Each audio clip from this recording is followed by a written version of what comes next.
Hello friends, welcome to our YouTube channel BEd study point Jaipur. ठीक है, अब हम प्रीवियस वीडियो का कंटिन्यूएशन करेंगे और आज हम पढ़ेंगे एक्सप्लेनेशन स्किल के बारे में। ठीक है, मैं इस वीडियो के अंदर जो है पूरा फॉर्मेट नहीं समझाऊंगा। फॉर्मेट अगर आपको समझना है तो आप प्रीवियस वीडियो देख लीजिए, मैंने उसके अंदर आपको फॉर्मेट काफ़ी अच्छे से समझाया है। ठीक है, तो मैं यहाँ पे थोड़ा ब्रीफ में समझा देता हूँ फॉर्मेट क्या है। ठीक है ना, यहाँ लिखेंगे हम सब्जेक्ट, जो सब्जेक्ट हम पढ़ा रहे हैं। ठीक है ना, यूनिट, किस यूनिट को पढ़ा रहे हैं, ग्रामर, लिटरेचर, है ना, पोइट्री, पोएम या प्रोज, वो यहाँ पे लिखेंगे। डेट, आज की डेट, क्लास, जिस क्लास को हम पढ़ा रहे हैं, पीरियड, किस पीरियड में हम पढ़ा रहे हैं, टाइम ड्यूरेशन, अगर हम माइक्रो टीचिंग पढ़ा रहे हैं तो 5 मिनट, और अगर हम लेसन प्लान पढ़ाएंगे तो 30 मिनट लगेगा। ठीक है, और समझाने के लिए मैंने एक्सप्लेनेशन स्किल लिख दिया यहाँ पे, आपको नहीं लिखना एक्सप्लेनेशन स्किल।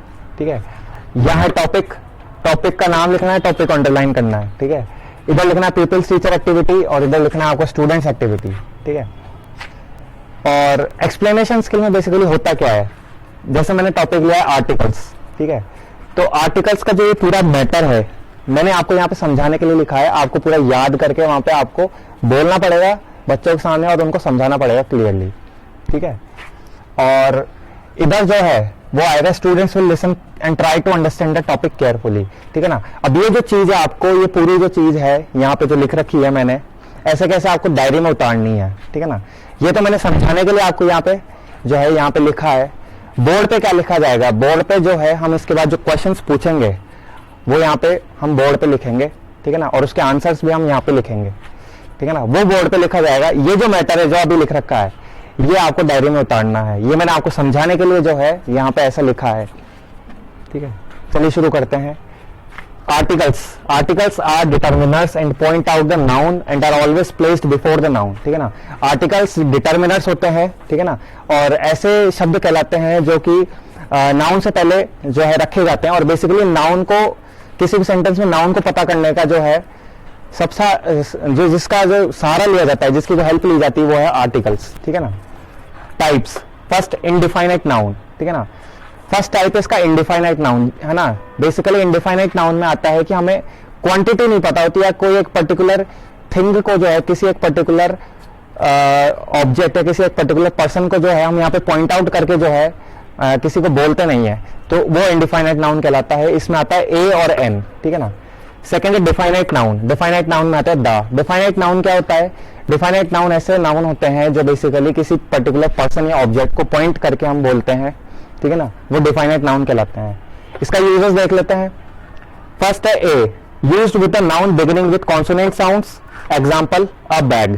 ठीक है ना, अब ए बेसिकली एक ऐसा टाइप का यहाँ पे आर्टिकल है जो बेसिकली कॉन्सोनेंट साउंड्स के साथ में इस्तेमाल किया जाता है। ठीक है ना, कॉन्सोनेंट साउंड्स जैसे कि जो बाउल साउंड्स है ए ई आई ओ यू, उसके अलावा जितने भी हमारे इंग्लिश अल्फाबेट के अंदर साउंड्स होते हैं उनको हम कॉन्सोनेंट साउंड्स कहते हैं। ठीक है ना, इसका एग्जांपल है अ बैग।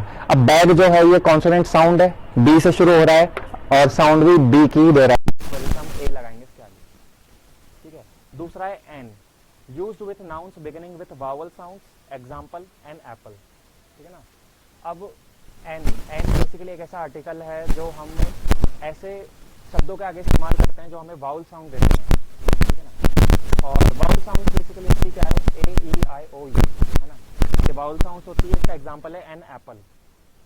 अब एन एप्पल में अगर हम देखें तो ए से शुरू हो रहा है ना, ए जो है बेसिकली एक वावल है और इसकी जो साउंड आ रही है एप्पल, वो भी वाउल की साउंड आ रही है। अब इसमें आपको ध्यान देने वाली बात क्या है आर्टिकल्स के अंदर, कि बेसिकली वाउल साउंड्स का मतलब है, वाउल्स तो हमें पता है ए ई आई ओ यू, लेकिन इसमें एक और चीज़ होती है कि साउंड्स जो होती है, इनकी जो साउंड्स होती है ए ई आई ओ यू, ठीक है ना, इनको भी हम कंसीडर करते हैं। साउंड्स का मतलब क्या हुआ, जैसे कोई शब्द ए का साउंड दे रहा है या ई का साउंड दे रहा है, आई का साउंड दे रहा है, तो इस तरीके से मैं साउंड की यहाँ पे बात कर रहा हूँ। तीसरा है द, है ना, used when we speak of a particular person or a thing। ठीक है ना, एग्जाम्पल द स्पेनिश। ठीक है ना, द बेसिकली किसके लिए इस्तेमाल होता है, एक पर्टिकुलर पर्सन या एक पर्टिकुलर ऑब्जेक्ट के लिए। ठीक है ना, तो एग्जाम्पल क्या है इसका, द स्पेनिश। अब हम स्पेनिश जो लैंग्वेज है उसको यहाँ पे पॉइंट आउट करके बोल रहे हैं, इसलिए द लगाया है यहाँ पे। ठीक है ना, अब इसके कुछ एक्सेप्शंस भी है। अब मैं जैसे कि आपको पहले बता रहा था कि कॉन्सोनेंट और वाउल्स जो होते हैं, बेसिकली वाउल्स शब्द तो होते ही ए ई आई ओ यू, लेकिन इनकी साउंड को भी हम कंसीडर करते हैं। तो यहाँ पे एक्सेप्शन ही देखेंगे उस चीज का। Begins with a consonant sound but are silent. Basically ऐसे शब्द, कुछ ऐसे शब्द एक्सेप्शन हैं जिन जो बेसिकली शुरू तो कॉन्सोनेंट साउंड की तरह होते हैं, लेकिन उनकी जो साउंड आती, कॉन्सोनेंट वर्ड की तरह होते हैं, लेकिन उनकी जो साउंड है वो वाउल की तरह आती है। जैसे इसका एग्जांपल है एन ऑनर, ठीक है ना। इसका जो पहला शब्द अगर हम देखें एच, जो कि कॉन्सोनेंट है, लेकिन इसको अगर हम बोलेंगे ऑनर तो ओ की साउंड दे रहा है, तो इसलिए हमने एन लगाया यहाँ पे। तो इस तरीके से वाउल की साउंड को कंसीडर करना पड़ेगा, ठीक है ना। अब यहाँ पे हम लिखेंगे students will listen and try to understand the topic carefully. ये आपको डायरी में लिखना है ना, वहाँ पे आपको एक्सप्लेन करते टाइम ये चीज़ नहीं लिखनी है, ठीक है। अब हम इसके क्वेश्चंस देख लेते हैं।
तो हमारा जो पहला क्वेश्चन है वो है question first, which article is used with a consonant sound.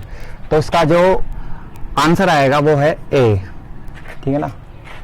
Basically ए जो है वो कॉन्सोनेंट साउंड के साथ में यूज होता है। जैसे कि इसका एग्जांपल अगर हम देखें वो है चेयर, है ना, अ टेबल, ये हो सकता है।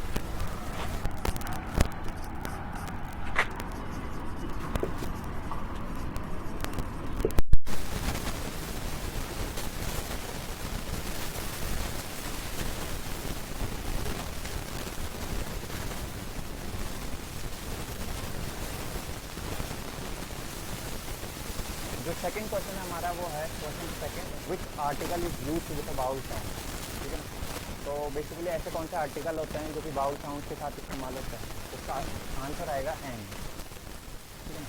अब बाउल साउंड अगर मैं बोल रहा हूँ तो बाउल साउंड का मतलब है आप ए ई आई ओ यू जो बाउल्स होते हैं उनको तो लेंगे ही, लेकिन आपको साउंड को भी करना पड़ेगा। जैसा कि हमने पहले पढ़ा था, जो एक्सेप्शन होता है, जैसे ऑनर, तो ऑनर की साउंड कैसे आ रही है, ओ से आ रही है, लेकिन शुरू किससे हो रहा है, एच से हो रहा है, तो उसके आगे क्या लगेगा, एन। इस तरीके से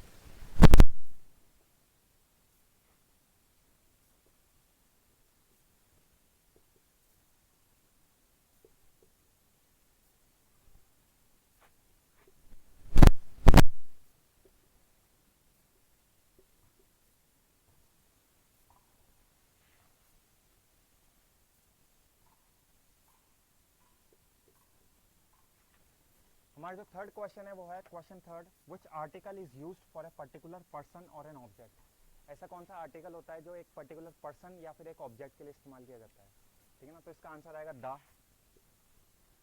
जैसे द ताजमहल, अब मैं ताजमहल को यहाँ पे पॉइंट करके बोल रहा हूँ तो द लगेगा उसके आगे, ठीक है ना। इसका और भी एग्जांपल हो सकता है, जैसे कि